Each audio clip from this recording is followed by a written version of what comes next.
Hello everybody, this is Janice, and today I'm going to do a little Gypsy tutorial.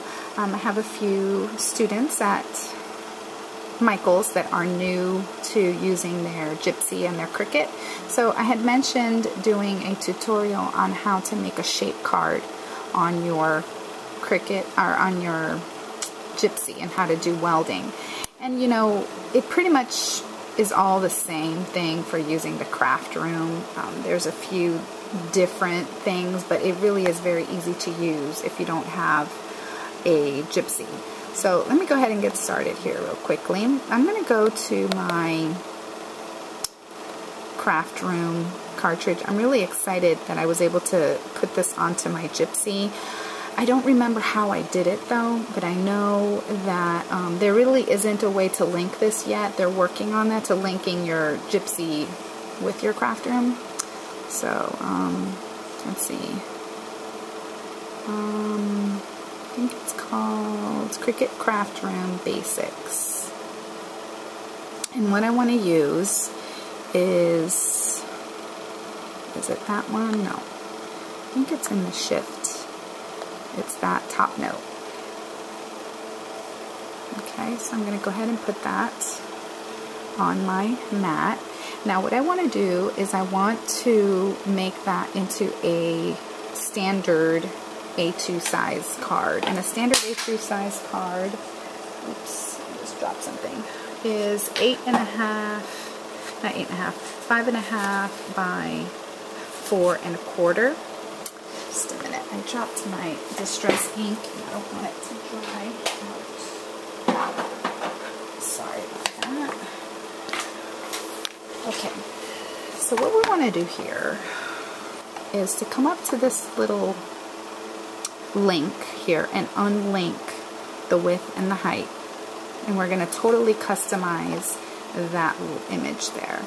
So let's just say we want the width to be 5.5 and we want the height to be 4 1/4. Okay, and so that's going to be our card base. And now we want to duplicate it because we want, you know, 2 sides to our card.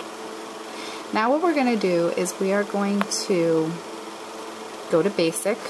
What I did was I tapped on my original image and I'm going to find where the y-axis is. I believe that's the one. See 1.43? I'm going to put the other image on the y. I'm going to say 1.43 just to line them up perfectly. Okay, and that's not what I wanted. What I wanted was the x. So I'm going to go back here and go 0.39. Okay, and that now it's completely lined up. It might look to you like it disappeared, but what it is when they're perfectly lined up, one image on top of the other image, it turns yellow. Okay, so now what we want to do, and you could also eyeball this, but if you want to be really precise, that's the way to do it. Okay, and then now what we want to do is move the one up all the way, and then we're going to flip right here. And it hardly looks like anything happens if you look very closely. I mean, you can barely tell, but they are not symmetrical. So this does make a difference. Okay, then what we do is we come here, and this is the group button, and we're going to tap the other one, and they're both going to become blue, and so now they're in one group. They basically, they're linked together, but they're not welded. In order for them to be welded, you have to hit this button right here. Okay, and then you can hit the preview button, which is the eyeball. And then there, if you can see on my screen, the gray out areas, that's where it's not going to cut. So it is in fact welded now. So you have to undo the preview button, and now you're ready. Okay, now what I like to do, and see now I can move it around and they're hooked together. Now what I like to do, and I should have done this before, but I'm going to tap one of the images again, it turns purple, and I'm going to duplicate it and ungroup again. I'm going to try to just grab this one.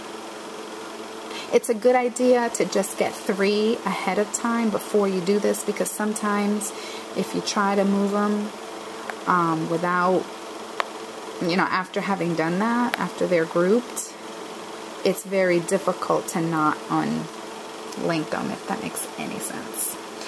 Alright, now what I'm going to do is I'm going to tap on this one again. I'm going to add a layer. And all you have to do, I don't know why mine is doing this, but it's giving me an issue. I need to add a layer, and mine is just not, I'm not sure what that's about. Ah, there. I mean, it really should be just one tap, and then you should get the other layer. I don't know what that's about. I need to find out. So, I'm going to duplicate it again. Oh, I'm going to go back. Go here. And actually what I did was duplicate the entire thing, and that's okay. Just going to ungroup it, and that when you hit that one, it ungroups. So you can remove that. We don't need all of those. What I want to do here is now I want to go here, and I want to kind of go down a couple clicks, maybe 2, and then go down a couple clicks. And what I'm trying to do is create like a shadow.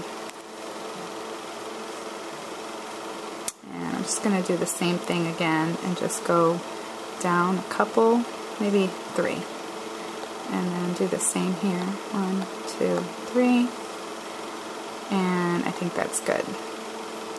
And this button right here, if you click it and tap on the image, you'll get, it will zoom you in.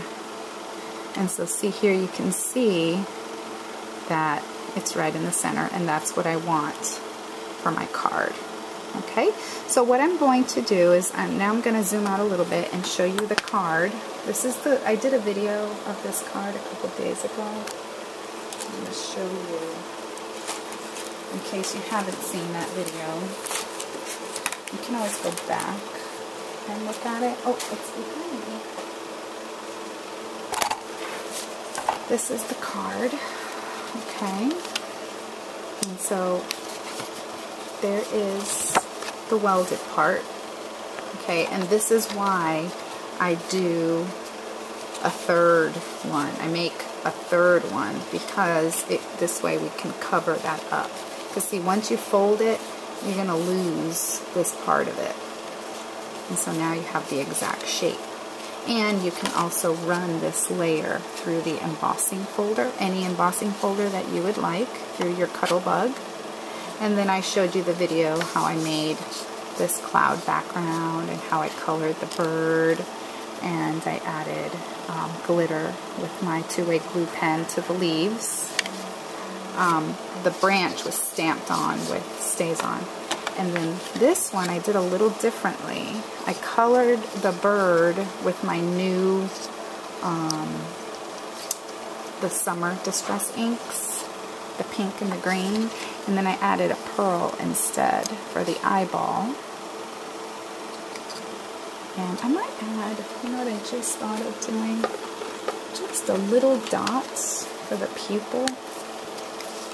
I don't think birds have, I don't know if they do. Actually, this is not even black. This is really blue, but just wanted to add like a little dot in the middle to give it a little more, even more personality. Ah, a little too much.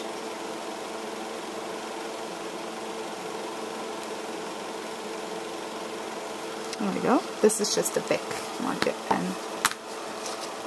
And then for the, instead of adding the glitter here, All I did was use one of those, what are they called? Those pens. These ones. These Stardust pens. I love these. So I use that to add a little color to the leaves. So that is that. So thanks for watching. Bye.